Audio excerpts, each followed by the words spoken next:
Hello, Team Gamertag. So, Black Ops 2 has been leaked. People have it here and there, and I've been watching the footage, and I thought I'd share what I've been looking at in terms of gun recoil, which, because, like, instead of just watching gun recoil in-game, which is hard to tell because players are fighting against the recoil, etc., there's people doing actual tests. The videos are taken down. I can't share them with you, but there's tests up there.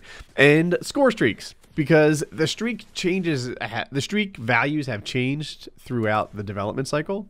So we're looking at them for TDM and domination, at least in this video. Anyway, on topic. It looks like it's pretty hard to get score streaks in TDM. The reason is that there just aren't as many opportunities. While you still get 100 points for killing a bad guy, you don't get those other opportunities. So let's check out like a good start in domination, right? Let's say hypothetically you start off dom by capping your spawn flag, getting B dom, and getting a kill while you're capping B dom, right? This happens a lot, right? You know, if things go your way, you get your first flag, the second flag, and while you're in the process of getting your second flag, you have to kill a guy, right? This is not an abnormal start. Well, here's the deal. You get 50 points. We'll call that half a kill for capping that uncontested spawn flag, for being the guy that bothers to do that.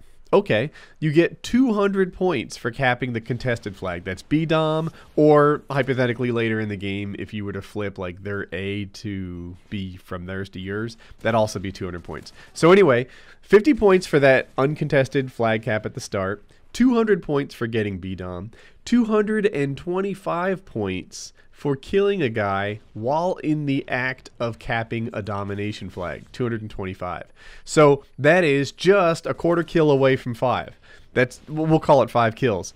5 kills off what is, I think, sort of a fairly normal start isn't bad. It isn't bad. I think that, like, in terms of difficulty to do, I think it's similar to a 5 kill streak in TDM, you know, because look, killing someone while you're capping a flag is dangerous activity. That's why people don't do it. That's why people, you know, so many guys, you know, just assign themselves the Slayer role, because it's so, you know, you're gonna die if you stand on flags very much. It's hard. Anyway.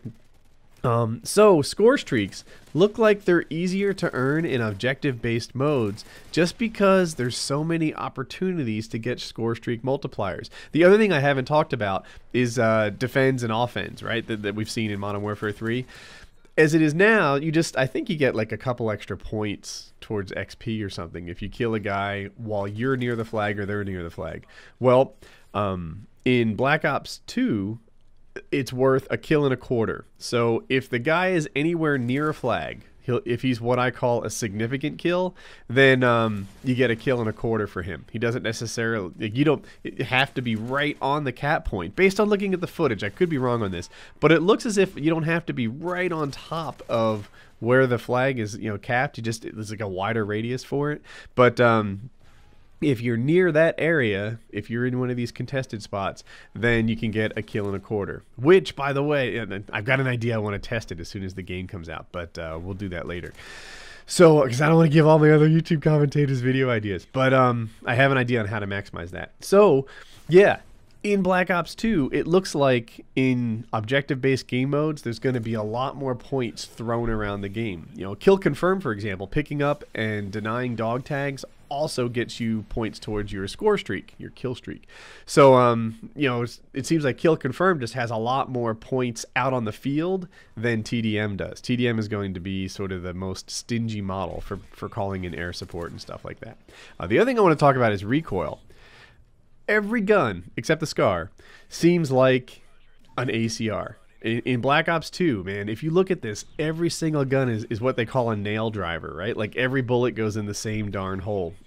If you're shooting from, like in this room I'm in now, from all the way across it, I think I could put my hand on the wall and cover every bullet hole afterwards. The assault rifles just have very, very little recoil, all of them. And that to me is not necessarily a terrible thing, you know? As long as they're balanced against each other, then I'm okay. So recoil is really low. But SMGs, the recoil is really high.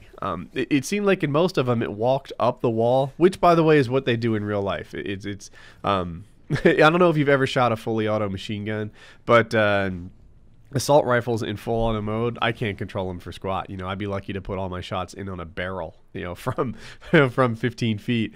But and then a smaller one, like a handheld one, which I haven't shot, I know them to be even more ridiculous. You know, you just spray all over the place, and that is what they do in the game. The assault rifles are a little more accurate than I think they are in real life. But back on topic, this is video game talk. SMGs are hip fire machines. It looks like you're going to have to either pop fire the thing or you're going to have to hip fire them. If you're looking to go full auto from somebody at any kind of distance, you either need to be very skilled at counteracting the way that the gun rides up, or you're gonna lose. You know, those are just your options. You have to pop fire it. You have to do something. But submachine guns have a ton of recoil, and assault rifles have very little. We'll see how that impacts people's weapon selection as they actually play this game. But I don't know. I guess I'm just excited about the game, so I wanted to talk about it. I wanted to talk about the score streaks, and the balance they have seems right. There was a time when I was thinking reward objective players to the max, to the craze. You know, to go all the way on this thing. You know, heck, make capping a flag worth 3 kills. It should be worth 3 kills because, you know, that's what the game is all about. Don't reward kills in objective games so much like they do in older CODs. But then I got to thinking about it, and it's like, man, you know, like, let's say hypothetically that killing a guy while he's capping a flag is worth 2 kills, which is not. But let's say that they followed the Woody idea, that to defend was worth twice as much. Well, shucks, you know, tossing a nade on 2 guys capping B-Dom on mission, that shouldn't be a 4 kill streak. I think it's just too much. I think I was going overboard on it. And now, you know, what, I'm psyched about what they've done. I think that they have a nice balance of rewarding objective-based players without, you know, going so overboard. Because you got to remember, like, these things that I want to be rewarded for, the bad guys are too. You know, if I die getting killed, you know, trying to take B-Dom, I don't want you to all of a sudden get like a chopper gunner out of it. You know, let's keep things in perspective. So anyway, I was just excited about Black Ops 2. I thought I'd talk about it. All right, here's 2 vids you may have missed. The left one is Mail Monday. I talk about getting girls to climax, a 15-year-old who's pregnant, and how to get a hot wife. And then on the right is my voting vlog, where I just sort of take the kids to school and I vote and I show you guys what it's like. So if you're new around here, subscribe in the top right. Black Ops 2 is dropping soon. I can't wait.